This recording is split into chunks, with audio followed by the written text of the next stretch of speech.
एक गांव में एक मेहनती धोबी रहता था। उसके पास दो जानवर थे, एक वफादार कुत्ता और एक सादा दिल गधा। दोनों अपने मालिक के काम आते थे, मगर अपने अपने अंदाज में। कुत्ता रात को घर की रखवाली करता था, जरा सी आहट पर भी फौरन खबरदार हो जाता। और गधा, वो दिन भर कपड़ों के गट्ठे ढोकर धोबी की मदद करता। खामोश, मेहनती, मगर कम बोलने वाला। एक रात आधी रात के वक्त कुछ चोर चुपके से धोबी के घर में घुस आए।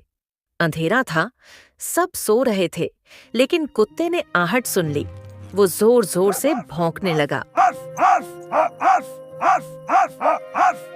इतना जोर से कि पूरा मोहल्ला जाग गया। पड़ोसी बाहर निकल आए, चोर घबरा गए और भागने की कोशिश में पकड़े गए। धोबी भी जाग गया। जब उसे सारी बात पता चली तो उसने अपने कुत्ते को प्यार किया, शाबाश दी और उसकी वफादारी पर बहुत खुश हुआ। पड़ोसी भी कहने लगे, वाह, क्या जबरदस्त कुत्ता है। ये सब मंजर गधा एक कोने से देख रहा था।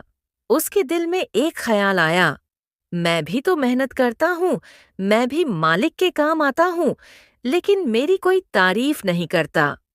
वो खामोशी से सोचता रहा। उसके दिल में ख्वाहिश पैदा हुई कि वो भी किसी दिन ऐसा काम करे जिससे सब उसकी तारीफ करे।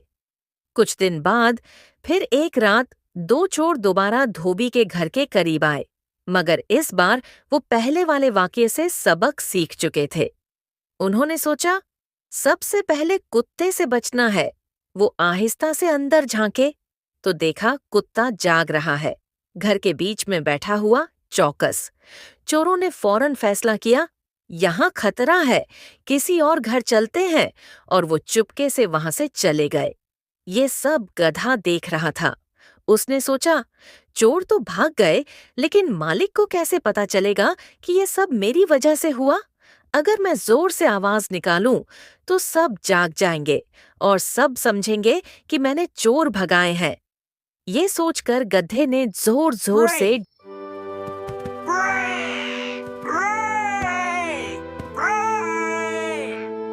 आधी रात का वक्त था। धोबी हड़बड़ा कर उठा। नींद खराब होने पर वो गुस्से में था। उसने बाहर आकर देखा, कोई चोर नजर नहीं आया, बस गधा शोर मचा रहा था।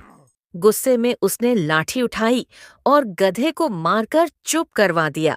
बेचारा गधा हैरान था। मैं तो अच्छा काम करना चाहता था, मैं तो तारीफ की उम्मीद कर रहा था, फिर मुझे सजा क्यों मिली? वो दुख से चुप हो गया। ये सब कुत्ता देख रहा था। वो आहिस्ता से गधे के पास आया और नरमी से बोला, दोस्त, हर किसी का अपना काम होता है। तुम मजबूत हो, बोझ उठाते हो, यही तुम्हारी खूबी है। मेरा काम रखवाली करना है, इसीलिए मुझे उसकी तरबियत दी गई है। अगर हम दूसरों का काम करने की कोशिश करेंगे तो न वो काम ठीक से होगा, न हमें समझा जाएगा। गधे ने आहिस्ता से सर झुका लिया। उसे अपनी गलती का एहसास हो गया। उस दिन के बाद गधे ने कभी कुत्ता बनने की कोशिश नहीं की। दोनों अपने अपने काम ईमानदारी से करते रहे और धोबी के घर में अमन व सुकून रहने लगा।